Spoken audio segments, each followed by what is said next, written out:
When I saw it, maybe it's my old-fashioned, attitude to life. There are some people I read about and I say they does not quite add value to the things that I want to prepare for myself. But as you said, I'm the reviewer. I should get to know about it. At the end of the day, we are saying all these traits being shown by some people, do they add value to the kind of life we want to be associated with? That is what the question Africa keeps asking in the face of the turbulent change in attitudes. Because what you get to see, read, and hear from the social media, they are simply dumbfounding. They're just dumbfounding things. It's as if it's no longer our lives. You understand? So Bobrisky matter and his Corey is something that we should always put a mirror on and say, do these attitudes reflect our character? If anybody has deviated from whom we have always been known to be, can we please? But it's no longer about Bobrisky now, but the fact that, well, I'm not saying facts now, but the allegation that people could be sent to jail and they don't actually go to jail. They don't actually go to jail. It's actually become a very big story. Yes. I promise to look more into it because now you are making me feel that it is a newsroom matter. Properly. I'm going to set it off set with the question. Did you visit the bakery while coming to the studio this morning? Because I see a moustache painted with. Well, we're sure it's not a kiss. They have to reissue. The camera gets his moustache. She's seeing the wrong things. Did you see the camera? I think the person who makes your glasses will need to revisit the laboratory. The camera won't do you the honors. We'll see you tomorrow. All right, let's go for a short break. We'll be right back. Vocals for us. It could be one of your songs, by the way. People fall in love in mysterious ways. Why did they call you Evil Child? They called me that when I was in school. That was my nickname then in school. Any reason in particular why they called you Evil Child? Yeah, because I was actually one of the brilliant students. Oh, say, mommy! That answer right there. You must be, if it's not this boy, problem. That means the people that answer this survey, they have body odor. Hey.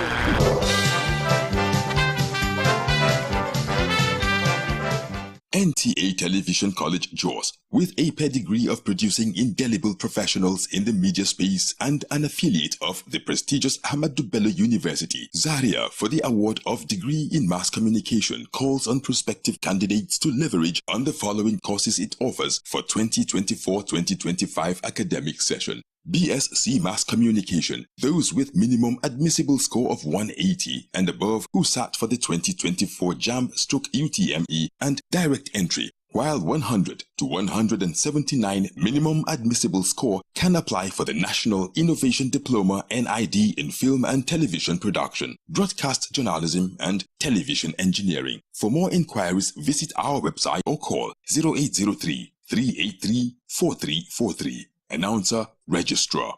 We all get that party where they get your back anytime or day. E go carry a matter for head like say na your own. Now so GoTV tanda for your side as your party for correct enjoyment. We know the tear pocket. For this GoTV Super Plus Golden Window, you fit touchlight all the 380 Premier League games, correct local shows, and better film. We day for you. Make your sharply upgrade or recharge your GoTV on top Super Plus to enjoy every today. The Super Plus Golden Window don't come out money now. No do yourself, oh. GoTV. Love it. The counsel of our fathers. My advice to these young people is please do not take us back to those harrowing days. You probably do not know what it is. Nigerian youths, let's build our nation together.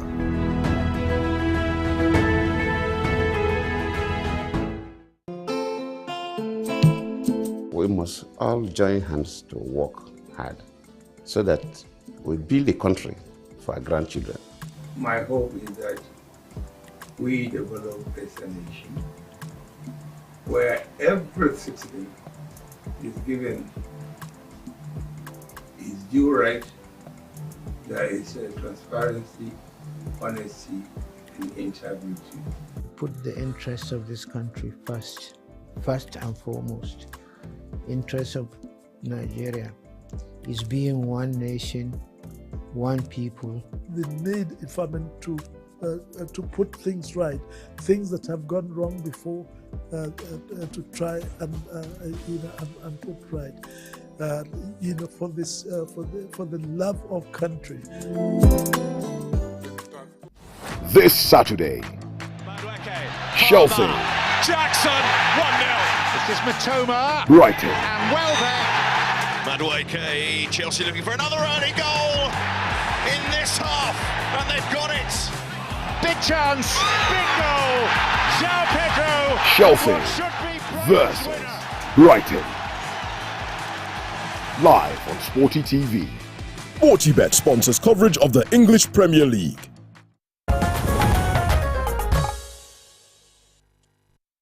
Okay, this is Good Morning Nigeria on the network service of the NTA. Let's remind you, and to begin our conversation on the 79th Onga review of President Tinubu's address, here is a background report put together by State House correspondent Abdurrahman Usman Jubrila.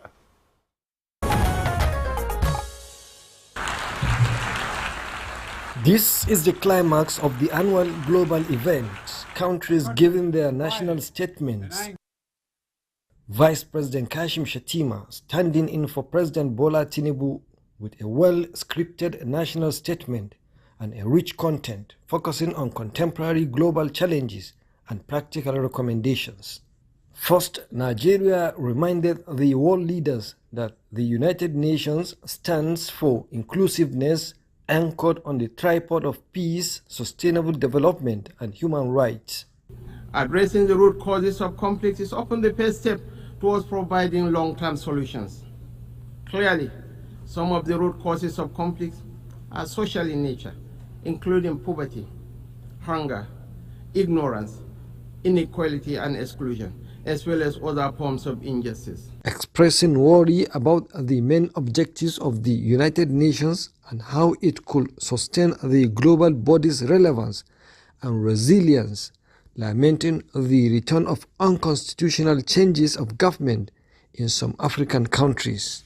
Conflict resolution is the main reason why the UN exists, but the task of prevention becomes all the more difficult when conflict becomes normalized, when even the condemnation of violence and civilian casualties and calls for a ceasefire are somehow regarded as controversial.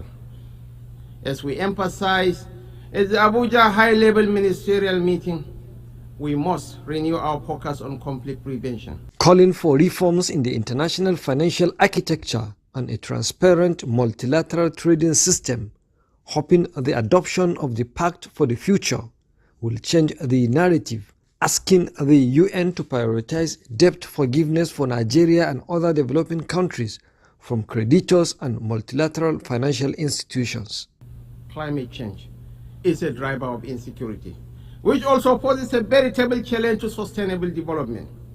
A few weeks ago, large areas of my country were inundated by seasonal flood waters, including one of our largest cities, Maiduguri, in the northeast. Other parts of Nigeria also experienced similar tragedies, occasioning the loss of lives and property. We need not remind ourselves to remain faithful to the implementation of the commitments that we all gave voluntarily at the various COP meetings.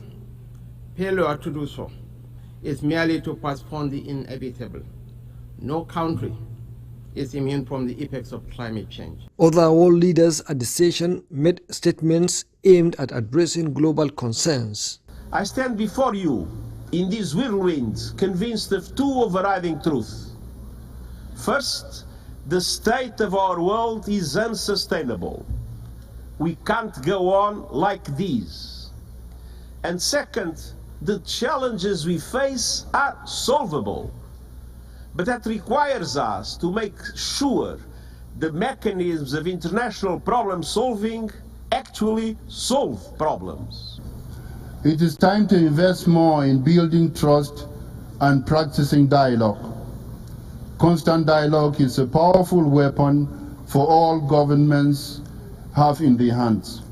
That today the United States and Vietnam are partners and friends, and it's proof that even from the horrors of war, there was a way forward.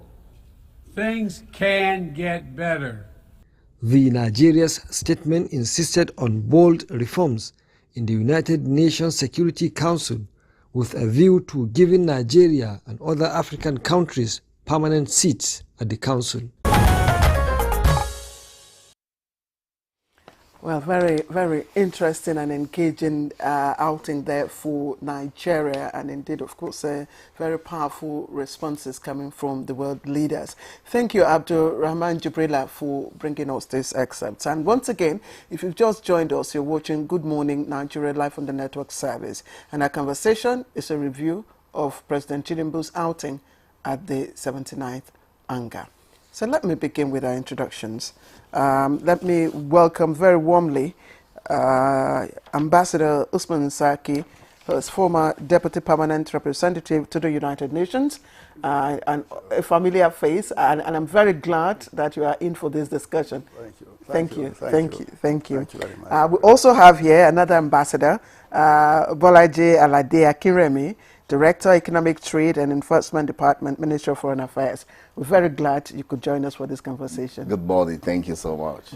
Let me also introduce here in the studio Kopep Dabgat, International Development Worker, Civil Society Expert and International Affairs Analyst. He is currently General Secretary of the West African Civil Society Forum, WACSOF. Thank you again for joining us on Good Morning Nigeria. Thank you and good morning. All right, gentlemen, thank you very much once again. And this is a very important conversation for all of us, given the prospects it will have not just for Nigeria but for the ECOWAS sub-region. And I'd like to start with Ambassador Saiki, and then we may take our turns and all that. Can you outline for us the key prayers, coming from President Tinubu, not just as President of Nigeria, but of course Chairman of the ECOWAS sub-region, and probably evaluate the strength of it, given the platform, the global platform. Thank you, Madam Adelabu and Chief. Thank you for this invitation to speak today. Like you say, these are very important issues, important moment in Nigeria's world outlook and engagement. And I think it's very important that we should congratulate the Nigerian delegation led by His Excellency Kashim Shettima, GCON Vice President, who stood in for the President. And the Minister of Foreign Affairs, the Honorable Minister, Ambassador Yusuf Maitamatugar, for leading our delegation.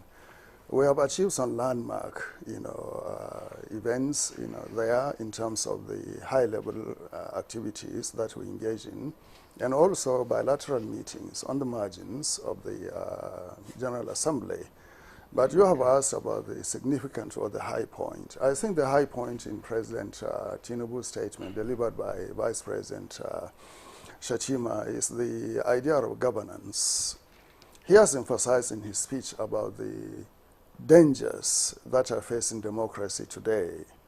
That is, if governments, democratic governments, could not deliver the basics and essentials of life to the people, then democracy itself becomes questionable, and its utility and purpose and functions becomes diluted and really becomes rather unsustainable in terms of the perception of the people, whether in the cities or villages or anywhere for that matter.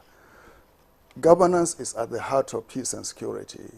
Governance is at the heart of development, at the heart of resolving climate change, is at the heart of resolving regional and international issues.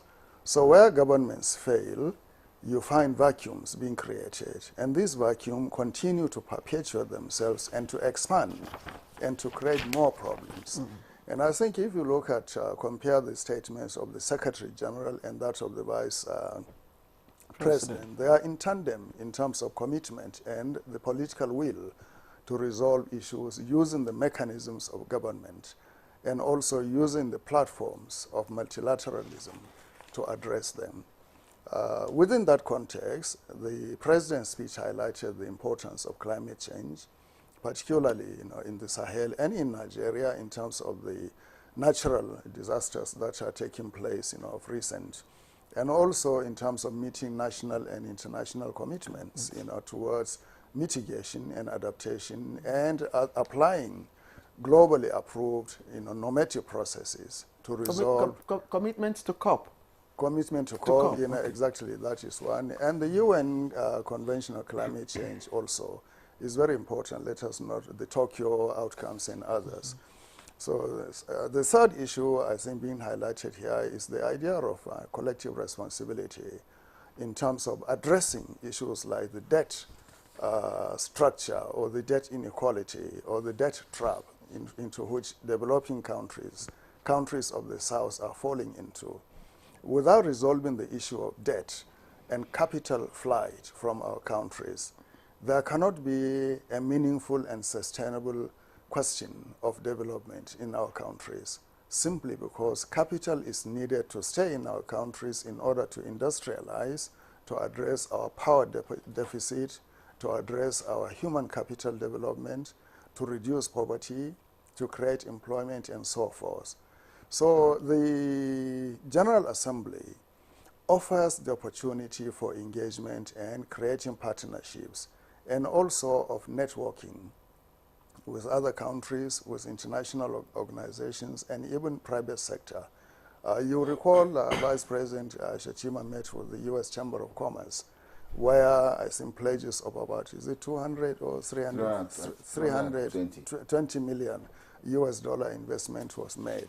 So these sort of outings reinforce confidence in the country and also convey the sense of purpose and deliberate action on the part of the leadership of the country towards reaching out to people and establishing the right conditions for partnership with other countries and other partners. So as you say, this was very important for Nigeria, and I think we should all collectively congratulate. I'm sorry, are they in line of priority? Yeah. Did you give in line of priority? Well, in line of, yes, first governance is critical to everything. Yes, and then addressing the challenges of climate change and debt relief. Okay. And stemming the capital flight, I think is important. Okay. Very good. All right. Thank you very much, Ambassador Seriki. Okay, let me let you rest a while and get to Ambassador Akinremi. We have taken what we have to the world. We have made our own statements, pitched our own ideas. But what should be the lessons for Nigeria, given after days of speeches and commitments and all of those? What should Nigeria take home from this whole process? Well, thank you so much for inviting us. And Ambassador Seriki has said a lot about the Mr. President's speech delivered by the Vice President. For Nigeria as a whole, you must know that the UN General Assembly is a pivotal gathering of world leaders, diplomats, and representatives of different countries. And now that Nigeria has taken part again this year, because it's not every country that goes to the General Assembly every year, and it's not every country that is represented even at the principal level. The UN continues throughout the year. Majority of the job is done by the expert, and then the political leaders come to give the muzzle to it. Nigeria must know that it has a global role to play, and destiny has placed upon his shoulder to be the leader in Africa of the black race, and we must always carry this with pride, with dignity, both at the United Nations and when we get back home. What is the significance of this? It means we cannot be floppy or sloppy about the governance at home if we call for governance at the international arena to be up to their duties and responsibilities and obligations. It means we must realize that whatever we say at the international stage they are looking at us, whether we keep up to it at home. So commitment, even in governance at home, must also be adhered to by government. And this is what you take out there to show your priorities, to show that you are keeping to your responsibility at home and you are ready to align with other countries globally to fulfill international expectations. As you know, the UN General Assembly is very dynamic and is changing. Ambassador Sariki has mentioned the participation of the private sector. From Nigeria also, there's a huge private sector participation in this high-level week. And so you have a lot of side events that are organized by Nigerians. They must have taken there what they have done at home, and they are looking for collaboration outside there. Back home, there are a lot of events on economic. But for now, the UN General Assembly used to, the high level particularly, used to focus essentially on political issues. But now, economic issue is the deal. So even in speeches that you hear, you heard about illicit financial flows from the Vice President's statement. It is essentially by private sector, multinational. So all of these things are linked, and it is a call to responsibility. It is a call to collaboration. It is a call to fulfillment of what you have promised the people. It is a call to development, you know. So if you ask me about Nigeria, it is to remind Nigeria that it is not for nothing that you are the largest population in Africa, you are the largest black nation, and you are the biggest economy. You must not slide back. And our government is very aware of this responsibility. They carry it with every sense of responsibility and duty. And you have seen that in the reforms by Mr. President. All of these are gathering together because it doesn't make sense just to go to the UN platform to make so much noise. So it becomes a jamboree. Otherwise, it becomes a jamboree. And you must note that Mr. President has paid attention to local development in Nigeria. That's why he hasn't gone personally. It's not for any other reason. You are aware of the flood in Maiduguri. As soon as he arrived, he went there personally, you know, to show solidarity with the people, you know. And when Mr. President moves, you know, the entourage is larger. And that means the budget is also curtailed. All of these are in the thinking of the government, that we need to conserve funds because people are really tightening their belt, and government must not be frivolous in spending. Okay, thank you, Ambassador Bolaji Alade Akinremi. Thank you. Let's bring in Mr. Dabugat into the conversation, and I'd like for us to, you know, look at the points, you know, that the items, the prayers that were raised at this global, platform, because the UN is a multilateral institution that brings together, global minds and global interests. And Ambassador Seriki mentioned governance and the dangers of that might, emanate from, bad governance to democracy. And in the prayers presented by our president, there was also reference to the issue of curtailing small arms and light weapons and all that. And I'm wondering, from your perspective, can we speak to that? And it is, how do you see the response, of members to the president's, appeal, in that regard? Thank you so much for this question. I think from my own part, I would start by, saying that I think the speech of Mr. President was very strong and very, very on point. And the fact that, he stayed back to face domestic issues shows some level of commitment to the problems, addressing the problems of the country. Now, within the speech of the president at the UN General Assembly, I think some things strike me very, very much. You know, I always say, just like Ambassador has mentioned, Nigeria, you know, should take that leadership of Africa. I think in this speech, Nigeria didn't just take leadership of Africa, but of the developing world, you know, because it mentioned several things that really do not just impinge on the development of Africa, but on the development of the entire developing world. One is on the reform of the UN Security Council, which is a long-running discussion, and in this case, Nigeria went straight to say Nigeria deserves a seat on the Security Council, and I think that is really very, very important. Linking up with that also, there was a discussion of equality, fairness in the multilateral system of the world. I mean, severally across, whether it is the UN, the African Union, the ECOWAS, there is that clamor for reform, you know, also linking up with the issues of undemocratic changes of government, you know, in Africa, in West Africa particularly, you know, he harped on the need for democracy, and not just having democratic systems, but having democratic systems that deliver on economic needs.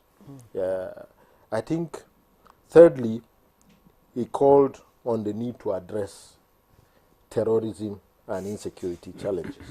You know, and sorry, yes. Because I had asked, because I had asked what specifically was the request in terms of addressing the issue of governance, because even within that context of prayers, the president also mentioned the incident of coup, you know, military coups, and referenced Niger, and we know that, I mean, the efforts at the ECOWAS community, yes, you know, indeed, has been trying to bring these countries together. So what was the response, or the request, the help, you know, that is being solicited from that global platform? Yes, I think one of the things I was coming to that is the straight request for debt relief, you know, for, you know, the developing world. And that is, you know, again linking up with the fact that democracy has not been able to deliver on these economic needs.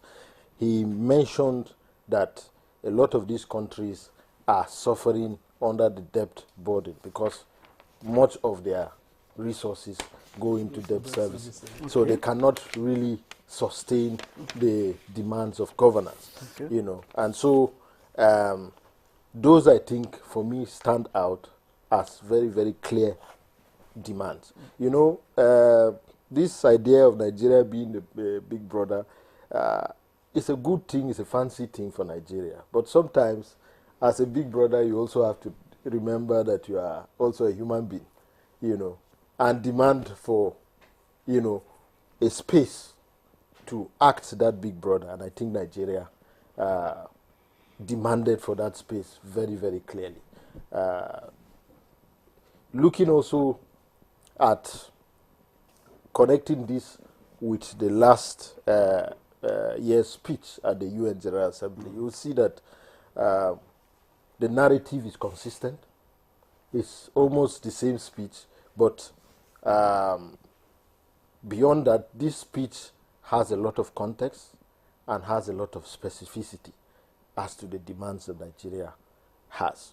Again, linking up with the other African countries' speeches at the UN General Assembly, Nigeria clearly took the lead because a lot of the countries stopped at Africa. I mean, it was a similar, you know, narrative through the entire African countries. But Nigeria's own went to a global level to demand all these things on behalf of the global poor. So I think this was a very So for you, that relief is cool. Yes. So you want to well, he said debt relief is core, but the first thing he mentioned was a seat on the UN Security Council. So I'm going to ask Ambassador Seriki, if we take this one after the other, how important, just what does it mean for Nigeria, for instance, to be on the UN Security Council? If I understand particularly that you are not going to have the veto that those on that council already enjoy. Yeah. Well, Nigeria's position on the reform of the Security Council has been very consistent, all along. And it is in line with the African position. The Azuluni consensus actually, guides for the time being how Africa should respond and approach the issue of the reform of the Security Council. Mind you, the reform is not only additional membership, but also addressing the question of the veto power. What is the morality behind 5 countries holding the rest of the world, the entire world, hostage to their whims and caprices? Just by pressing the button no, you have now derailed everything, regardless of the moral purpose or moral justification of the cause. For instance, calling for a ceasefire in conflict, like Mr. Vice President, like Mr. President said in his speech, should not be normalized to say, no, you will not call for ceasefire. In fact, making a call for ceasefire in conflict to become a crime in itself is really to detract the entire world from the moral high ground of conflict prevention. And the President's speech emphasized that one of the principal purposes of the United Nations is peace and security and conflict prevention. So Nigeria's claim to a seat, a permanent seat, in the Security Council is the morality behind our foreign policy of non-interference in other countries' affairs, respect for other countries' sovereignty, independence, and integrity, and the peaceful resolution of conflicts. And we have demonstrated this from 1960, when we went into the Congo to lead the United Nations peacekeeping operations. And up to a few years ago, up to the time of President Goodluck Ebele Jonathan, we have consistently maintained that posture of going to other countries to restore and to keep the peace. Therefore, this flagship operation of Nigeria's foreign policy merits the consideration of Nigeria to become a permanent member. If 2 seats are to be given to Africa, there is no question that one of these seats must come to Nigeria. Now, on the question of the veto, the United States recently issued a statement that they favor 2 seats for Africa in the permanent category, but they qualified it or conditioned it again that it will not be a veto-wielding seat. Now, African countries are very reluctant to take that up because they are insisting that they also have the right. You cannot create 2 permanent categories today. One category having permanent the veto power and another not having the veto power. You either extend the veto power to all permanent members or you abolish it. And I think abolishing it will be far better for the multilateral system, for global peace and security, for achieving sustainable development, and for removing discrepancies in the international system than keeping the veto power. The veto power is anachronistic and is demonstrative of the misuse of power, particularly by 5 nuclear-wielding countries. Can I ask you on the veto power? Because since you've been hitting on that veto power, does it vitiate the principles of multilateralism? Because that's the basis on which the UN is founded. Yeah, it does. And consistently, since the 1960s to today, a number of issues that could not be resolved in terms of nuclear disarmament, for instance, or the conflict in Palestine, for instance, or even the issue of which country should be taken to the International Criminal Court or not, are all hindered by the use of the veto by one country or the other. Resolution of conflict is a moral duty enshrined in various chapters of the United Nations Charter.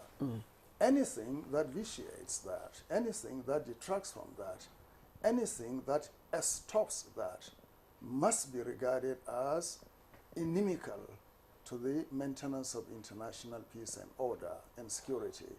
Therefore, addressing the veto power becomes a moral duty and also a normative and legal duty for us to examine it from the perspectives of the relevance or of that prerogative to the Charter of the United Nations.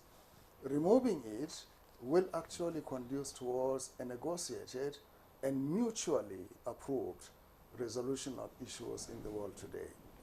And the other issue I think that our delegation raised in Mr. President's speech is the importance of redressing the historical injustice that is done to Africa in terms of our marginalization.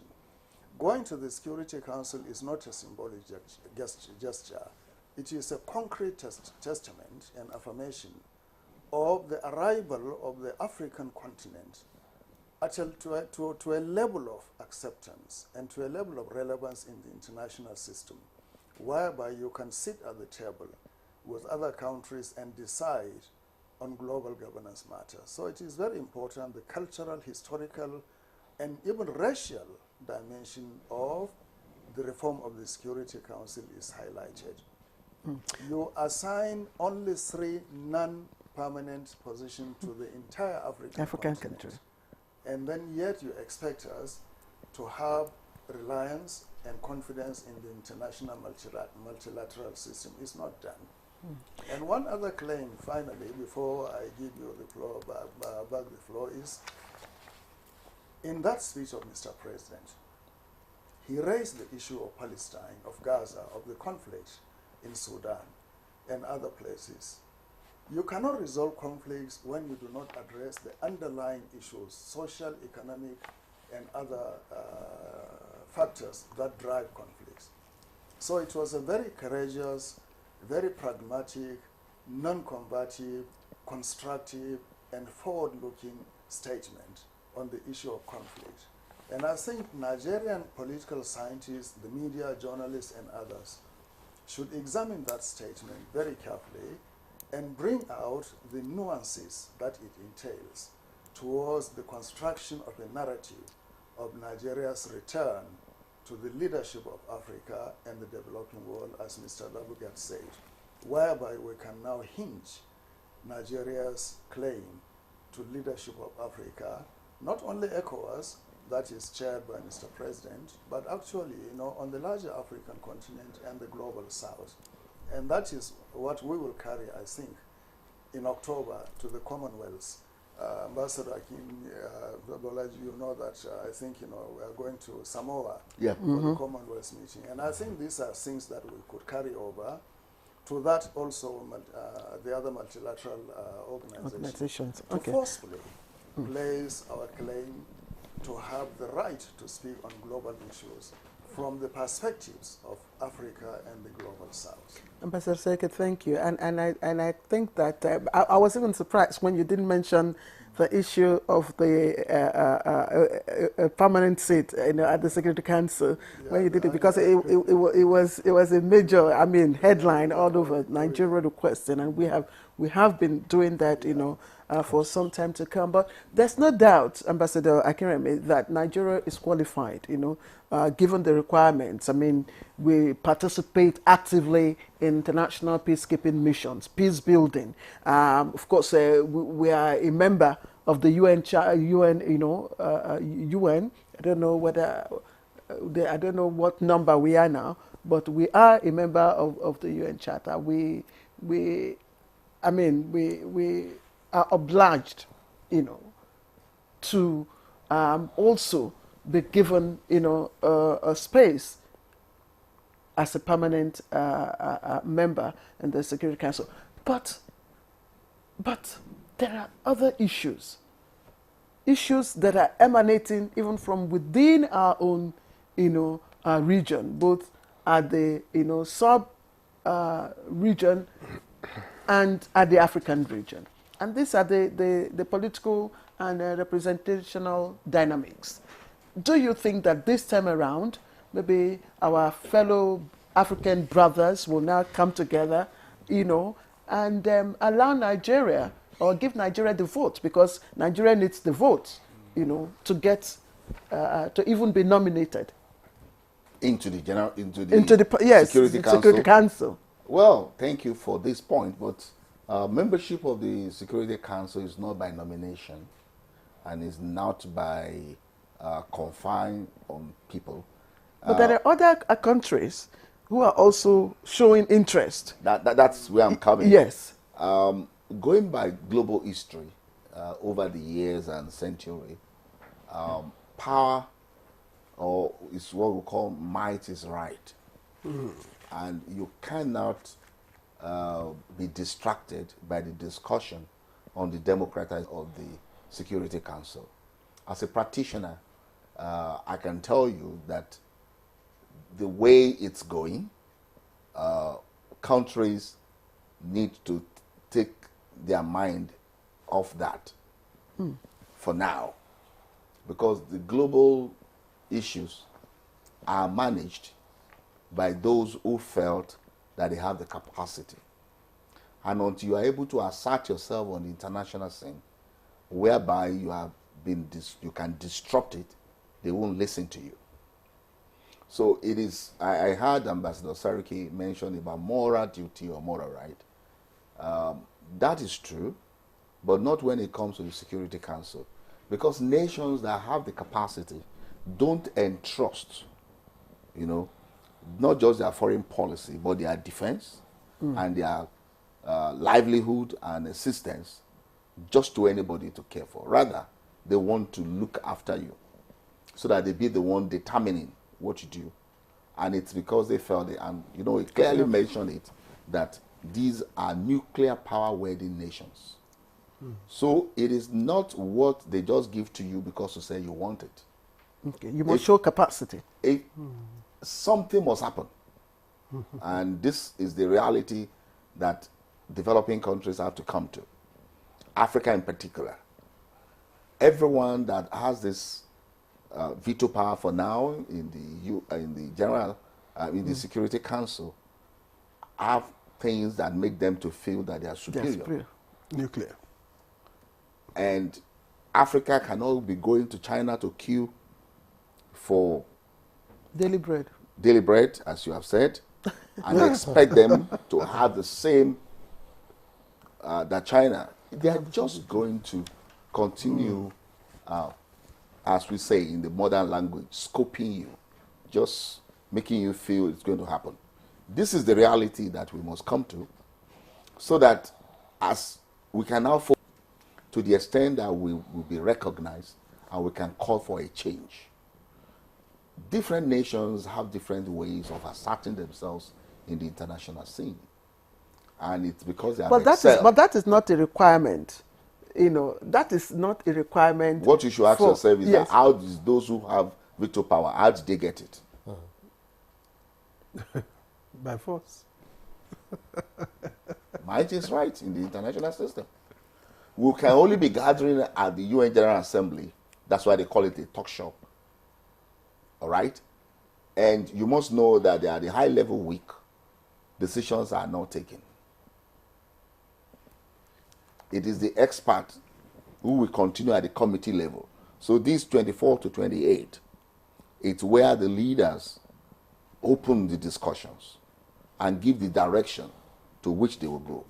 There will be resolutions which will be negotiated and will be agreed to by consensus. Now, what veto tells you is that there is no consensus. And it says that this is the direction I will go, and if you try to oppose me, anything can happen. So a nation that will be capable of having veto power should be able to tell the whole world that if you oppose me, anything can happen. I'm capable of rocking the boat. We must tell ourselves the home truth, that it is high time that Nigeria come of age. But Nigeria is capable of rocking the boat when you use your economic might, because these days it's not. No, I mean, we use our resources. You know, it's human resources. We have our human resources. For sure. We have our resources, Africa is a global is the market. Deputy General Secretary. Africa, in terms of market, trade and investment, you know, Africa is a destination for the world today. Sorry, you don't get veto power by your market. None of them had such market apart from China when they got the veto power. You know, there was Second World War. Military might, you know, basically. some countries emerge. Japan was bombed, and Japan, that has asserted itself in the whole of Asia, could no longer raise its head. All right? Now alliance is swinging. Japan and US are together, okay? But would Japan have a veto power on the UN Security Council? What will China, what will India say? All right? South Korea.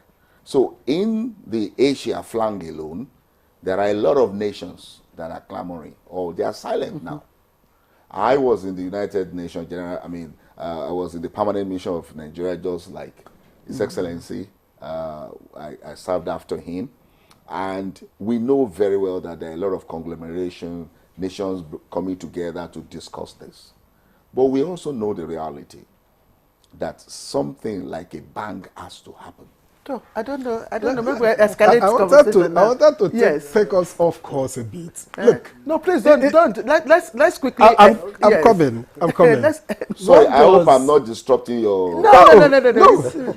What does a nation lose by not identifying with the United Nations? Knowing that if it is about relations, bilateral, you can do that independent of the United Nations. Nations can do business. You don't have to go to the UN to do business. You can do business on your own. What does a nation lose? What does it gain, really? Well, I think it's more around, being in a marketplace, and there's an association of, market women, for example, and you say you wouldn't join. There are a lot of, issues that can be negotiated through collectivity. I think it's always very instrumental, useful to come together with people. I mean, the world has become an interdependent Even if you world. feel, you are not getting your fair share.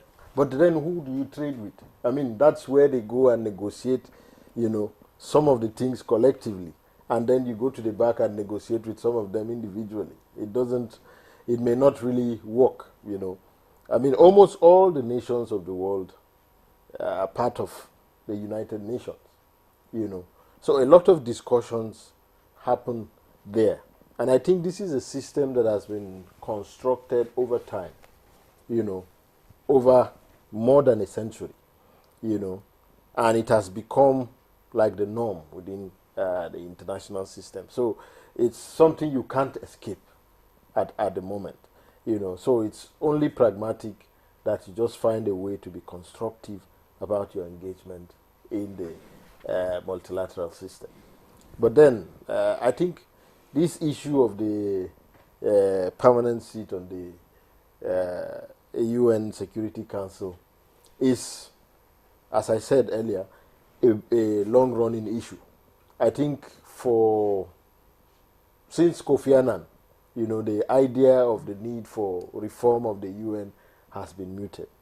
The discussions have been going on. At some point, it became very, very heated, and then it dies down. And it picks up momentum again, and then it dies down. I think Ambassador was just highlighting the fact that in the international system, it is a matter of your power gives you the space, And at the moment, there is no, overarching authority in the international system to say, okay, your power is too much, keep it aside. No. I have the power, so I can decide to act in certain ways, and there's nobody to check me. So how can you escape that? So I think the argument is very, very clear. Nigeria needs to now get down to business. Sit, build its elements of national power, build on its population, ensure that that population is driving its economic development, have control over its resources, and ensure that these resources are deployed, to drive development within Nigeria. In fact, interestingly, yesterday I had an argument with someone. He was talking about the Nigeria's foreign policy being anchored on Africa. It is said that Africa is the centerpiece of Nigerian foreign policy. Which is true. Nigeria does a lot for Africa. That big brother, yes, the big brother thing. We are still it playing does a lot of Africa for Africa. But interestingly, you look at the feedback, you don't see much, gain for Nigeria. Nigeria needs to, come up with a doctrine. The foreign policy is sound, but it needs to come up with a doctrine that operationalizes development, into its foreign policy, real economic development for its people. Thank you. Yes. Ambassador Seriki, we're back to you again. I would like you to also, while answering the question I'm going to put to you, to talk about the big brother aspect, because it keeps coming, recurring in conversations on international diplomacy and all that. Have we gotten to a stage where we have to review the big brother, diplomatic policy, our foreign policy of Nigeria? But this is my question, just before you answer. Must there be a big bang from Nigeria for her, or even Africa, to be accepted as a permanent member in the Security Council? And I'm asking because to even be accepted, you need the big five, the interest of the big five to say, okay, yes. And Nigeria now is, aligning with some of those big fives. So, yes, so are we likely to get the support of any of those members? Yes, this is a discussion that is still continuing. It's not something that is going to momentarily happen, this year or next year or in 10 years' time or whatever. So it is a continuous process. For how long? Well, that is for as long as the international community allows the issue to drag on indefinitely. And by international community here, basically you're talking of 2 or 3 countries, in the Security Council. The United States, Great Britain, perhaps China and Russia.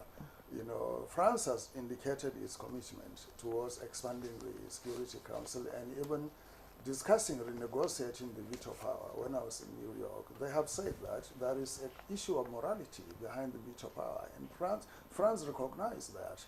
And they wanted to see if there will be a discussion around the use of the veto power, particularly the indiscriminate use to obstruct and block the cause of peace. And they raised that issue, really. But the other countries, Britain and France, Russia and China, did not actually readily come up to say, yes, we'll do that. So the matter stopped there. So the onus now is on us, the other countries that want to see the global activities through a different prism, to say that, yes, we must discuss the veto power. Let us place it centrally on the agenda of the next General Assembly, for instance. Why should 4 or 5 countries determine the fate of the world? Remember, the United Nations consists of 193 member states, small and big countries. Don't their sentiments matter in the way the world is run? Because you cannot run the world by ignoring the interests, the concerns, and the needs of other countries. And that is what Nigeria is saying. So what Ambassador Akinremi was highlighting was this issue of realism in foreign policy, the doctrine of realism. But there are other doctrines also of morality, of causality, of cultural affinity and prerogative, idealism and so as well. Different identities. Yes. So we can collapse them into a workable system to oppose it to the doctrine of reality, which necessitates that might is right. Our rejoinder should be, no, right is might. When you do things correctly and rightly, you are now actually demonstrating might without applying the instruments of violence, without applying the instruments of mass annihilation, mass destruction, which is the really possession of nuclear weapons.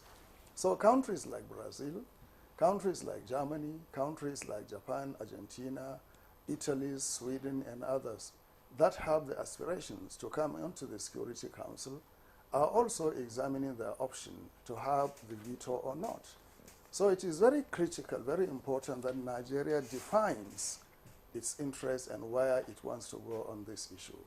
And I think so far now we come to the big brother issue. We are working collectively within the family of African nations to find a way out.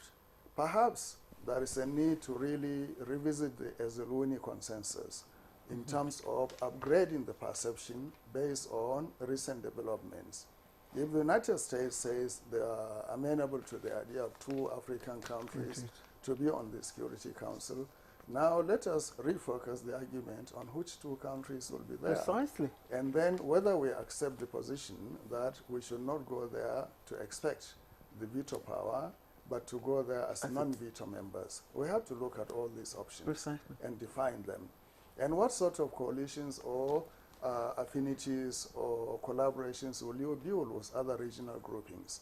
Because the conversation in the intergovernmental meeting on the reform of the Security Council is arranged along regional lines, including the European Union. All of them, they have opinions on the expansion of the Security Council along the lines of the number that is required, along the lines of the use of veto power, along the lines of responsibility that each member should bring, and along the line of civilizational and cultural values that the members will bring.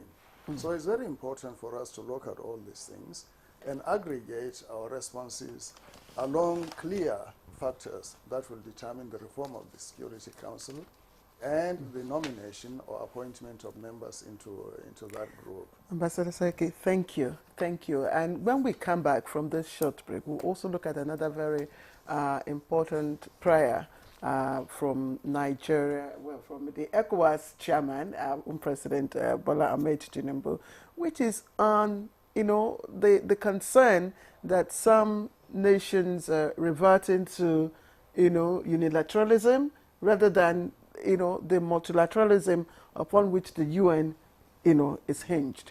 But that will be when we come back. We'll now begin to look at it. Let's take a short break. You're watching Good Morning Nigeria. The Secretary to the Government of the Federation and Chairman Interministerial Committee on Nigeria's 64th Independence Anniversary, Senator George Akume FNIM-CON, wishes to announce the programs lined up for the celebration of Nigeria's 64th Independence Anniversary with the theme, Reflecting on the Past, Inspiring the Future, as follows. World Press Conference, Thursday, 26th September 2024. Venue, National Press Center, Radio House, Garki, Abuja. Time 10 a.m. Special Jumu'at prayers, Friday, 27th September 2024. Venue, National Mosque, Abuja. Time 1 p.m. Interdenominational Church Service, Sunday, 29th September 2024. Venue, National Christian Center, Abuja. Time 10 a.m. Presidential broadcast, Tuesday, 1st October 2024. Time 7 a.m. 64th Independence Anniversary Parade, Tuesday, 1st October 2024. Venue, Presidential Villa. Time 10 a.m. All invited guests are to be seated by 9 a.m. Announcer Mohammed Idris FNIPR, Honorable Minister of Information and National Orientation, and Chairman, Media and Publicity Subcommittee.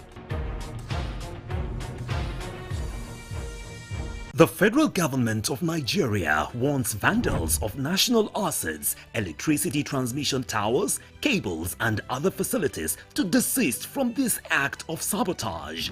Vandalism is a serious crime punishable under the law. Vandalizing electrical equipment will affect millions of Nigerians, including your loved ones. Remember that national assets belong to all of us, hence the need to protect them. Report all cases of suspicious movement around electrical facilities to security agencies. When you see something, say something. This message is from the Federal Ministry of Information and National Orientation in collaboration with the National Counter-Terrorism Center, NCTC, Office of the National Security Advisor.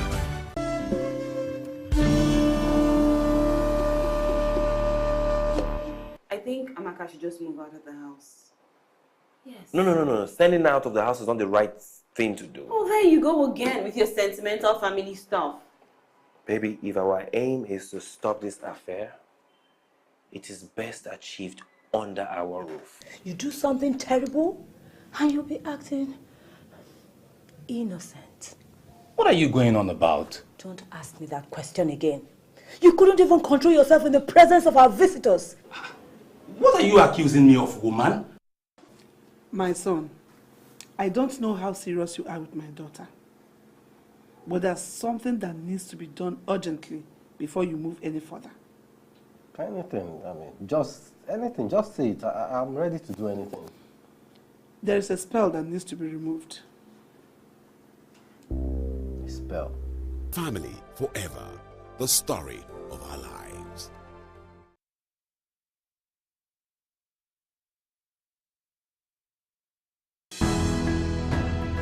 The counsel of our fathers. I will urge and advise our younger generation to use talent and brain to sort out problems, not arms. Nigerian youths, let's build our nation together.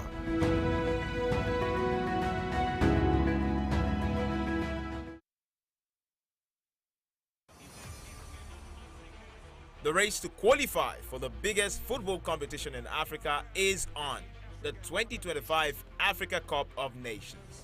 48 teams in 12 groups, with only the top 2 teams in each group qualifying for the African Cup of Nations in 2025 in Morocco. Don't miss the action, suspense and unrivaled coverage on AfroSport TV and its affiliates partners across Nigeria, starting from September 2024 to November 2024. AfroSport, your freedom of sport. This Sunday, Roma.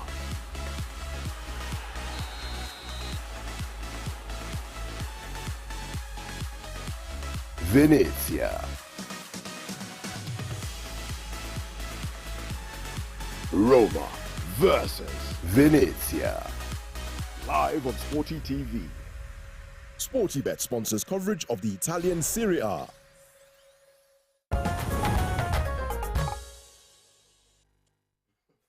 Thank you for staying with us on Good Morning Nigeria, where we've been having quite an interesting conversation on the background. Nigeria's outing at the UN General Assembly.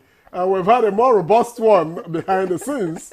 But Claire has set us a tone for the conversation to progress. And I want to just ask Ambassador Kiremi, why bearing that in mind, would you think that Nigeria's address to the UN General Assembly positions it to make well enough, in good stead, to make the kind of demands that it is making? Or do you think that we should, shift some other time, maybe shift focus and address some other things? Thank you so much. Nigeria's speech this year is well seated, well positioned, and I think thumb up for Mr. President, as well delivered by His Excellency the Vice President. One way I will look at this is that it is a confirmation of the direction that this administration is going on the 4D diplomacy. And this is to emphasize Nigerian strength. And if you actually wanted a seat at the table, you must speak to your strength and you must emphasize. One key element that will help Nigeria in future, and as it is doing now, is its diaspora. And Nigerians, whether home or abroad, must continue to have their mind on their motherland, how it will emerge. And so I know for sure that in future, our diaspora, working with us at the motherland, will make Nigeria to emerge on the global scene that will be respected. What veto gives you is actually international respect. And you can earn this respect only when you work on your strength. And Nigeria has got the strength, we've got the demography, and His Excellency, the Honorable Minister of Foreign Affairs, Maitama Yusuf Tuga, has really steered the ship of Nigerian foreign policy in this direction to work on the strength of our nation. So if we come back to the speech or the statement that Nigeria has delivered this year, there are some elements that are different from what you have been saying in the usual year. I mean, in the years before. We now begin to say that we are not just qualified for this, but if you don't give us, or if you don't listen to us, you too will not have peace. So there is an element of we also saying that we have a position. We are not begging, it's not with cap in hand. It is more assertive. This statement is more assertive. And the delivery is super. The delivery is super. So the whole world listen. I've read online international comment about Nigeria. You know, people are saying that, oh, it's time to listen to Nigeria.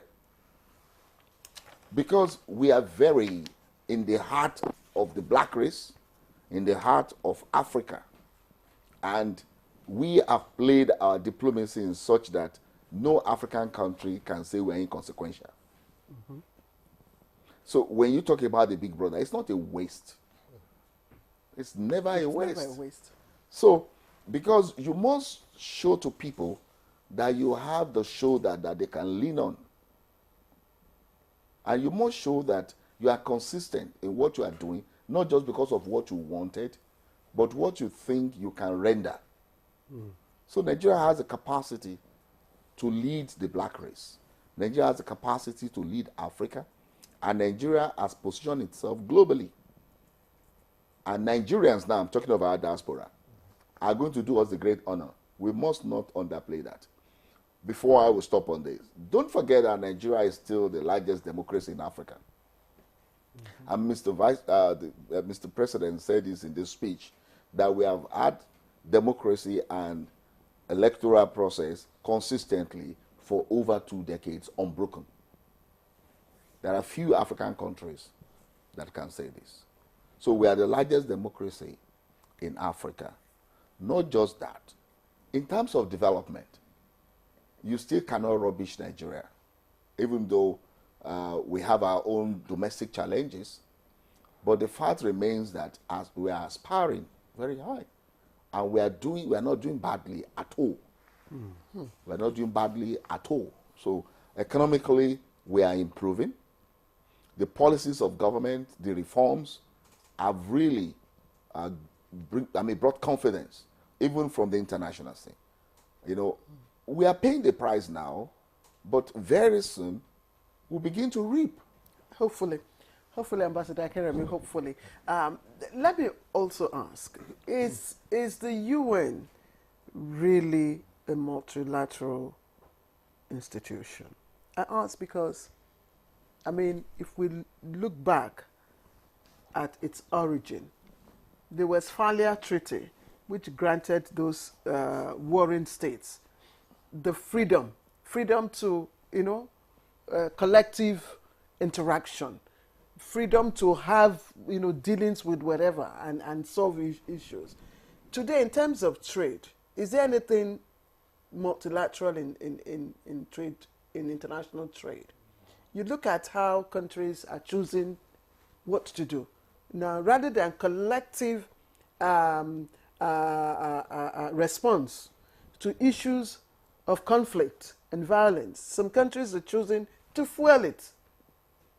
Instead of collective response to issues of poverty, the international financial system is increasing debt of African countries. So is UN still relevant as a multilateral institution? Yes, I would say yes. Why? Because,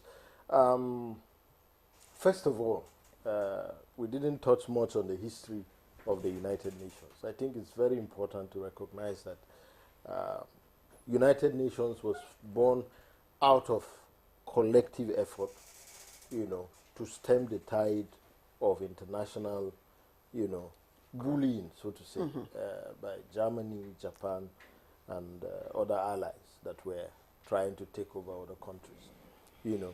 And from there, you see how after the Second World War, when these countries came together, they put together the Marshall Plan, which led to the development of the rebuilding of Europe, you know, after the Second World War. And they put in millions of money, put in a lot of expertise to ensure that that happened. We see how the European countries are happening, continuing to develop. Yes, which was also part of the Woodrow peace plan. Yes, exactly. And then, of course, even within this speech of Mr. President, this issue was highlighted. Yes, the United Nations system is not perfect. You know, it's a work in progress, so to say.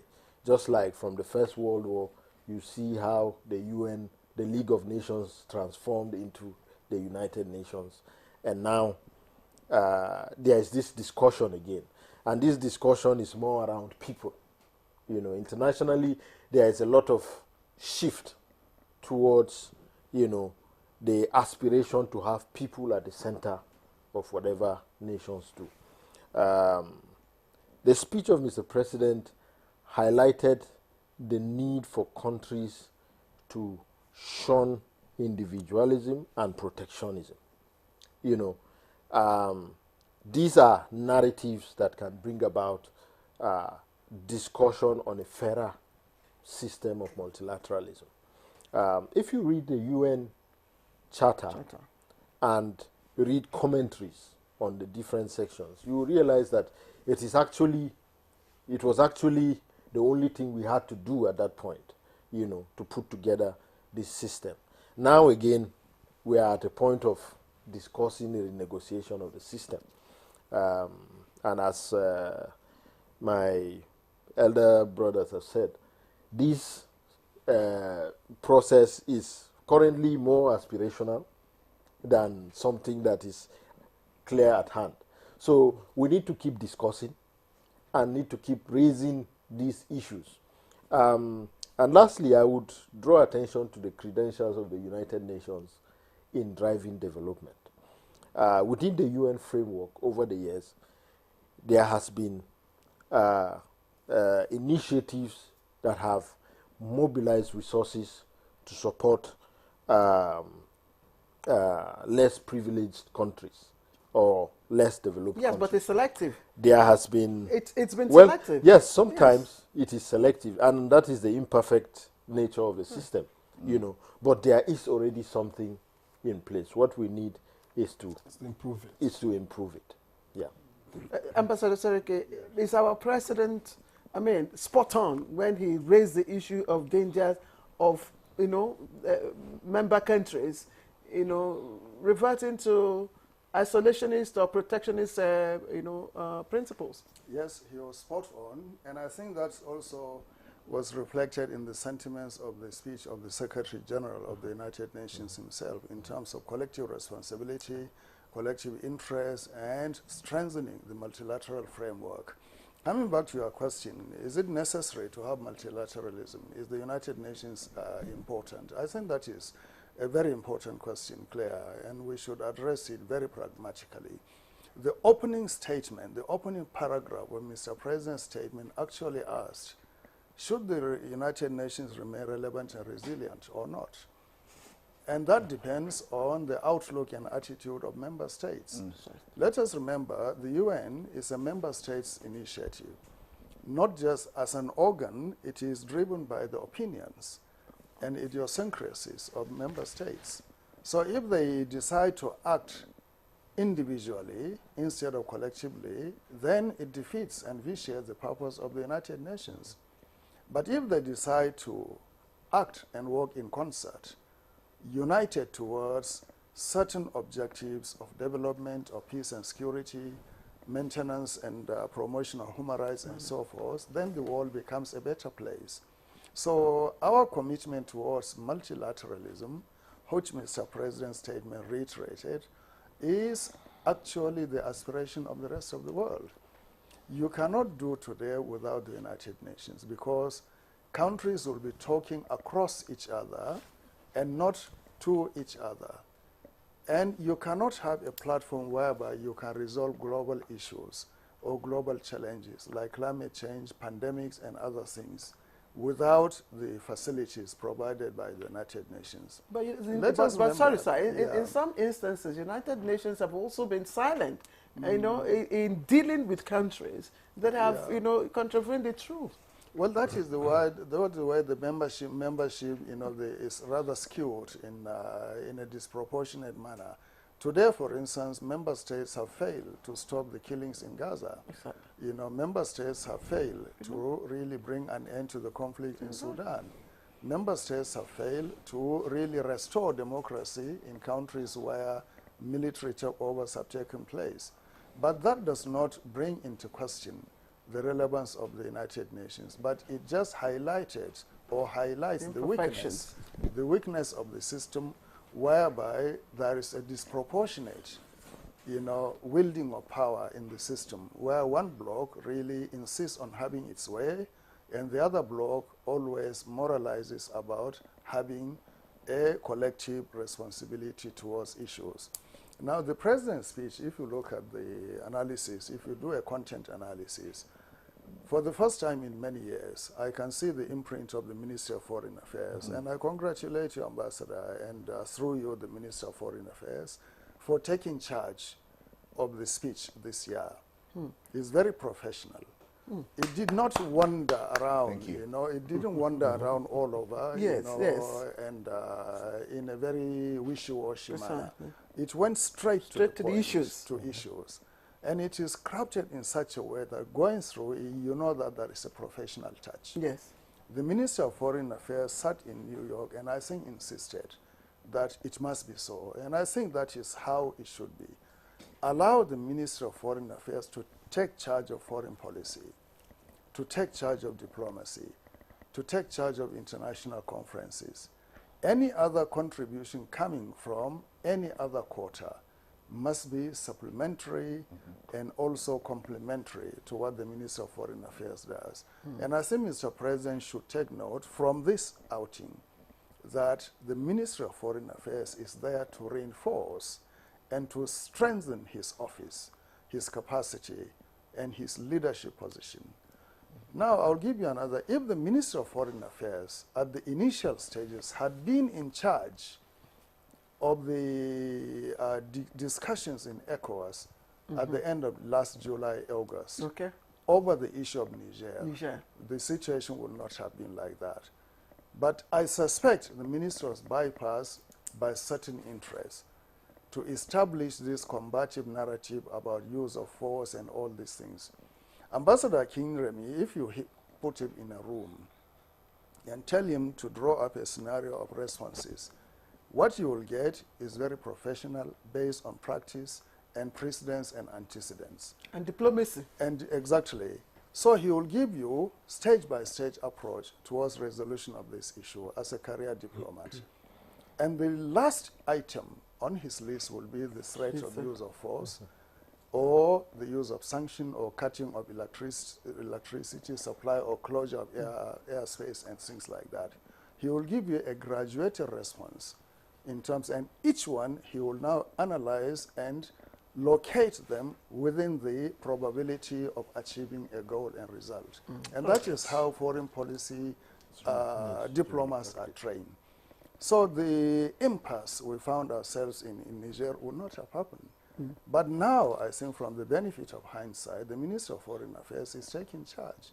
And I think from this statement, you know that there is an imprint of professionalism and expertise there. So I think, you know, it's very good that we should do that. Thank you. Thank you, Ambassador Seriki. As we gradually wind up this conversation, let me quickly ask Ambassador Akinremi. Now, Ambassador Seriki has held the Ministry of Foreign Affairs, so I shouldn't be asking now whether you think that this has gone in the right way it should go. Apparently, it's the right way for you. So, but do you think Nigeria should do something? You have said that to get the attention of superpowers, you have to do something, you know, or show the capacity to do something that, you know, could startle them. Could that be? I've seen in recent years South Africa take on, you know, BRICS. I've seen in recent years South Africa want to go to the international court against Israel, knowing the ties that exist, Israel, America, and the rest of them, showing itself as a force in Africa. Should Nigeria begin to consider things like that? Look sideways, for instance, away from Bretton Woods, look elsewhere, and on like that. Thank you so much. There has been consistency in our foreign policy since the day that His Excellency Tafawa Balewa mounted the rostrum at the United Nations. And like our brother said, Africa is still the centerpiece of Nigeria's foreign policy. One thing we must know when it comes to foreign policy, diplomacy, and international relations is that it's not a dash. It's a long run. So there must be consistency, and there must be the drive. And a lot depends on your internal domestic policies, how you are able to stand as a nation. Secondly, how you are able to connect, networking with other nations. Absolutely. Because you cannot be everywhere at every time, but you need a lot of allies. You need a lot of collaboration where nations can have your back and where you can have other nations' back, and they know that we are in a league. Nations speaks for each other once they have the confidence of each other. But the fact that you are friendly with this one does not necessarily mean that his enemy is your enemy. You must be able to play such diplomacy where you stand for your interest and you are able to show that you are reliable.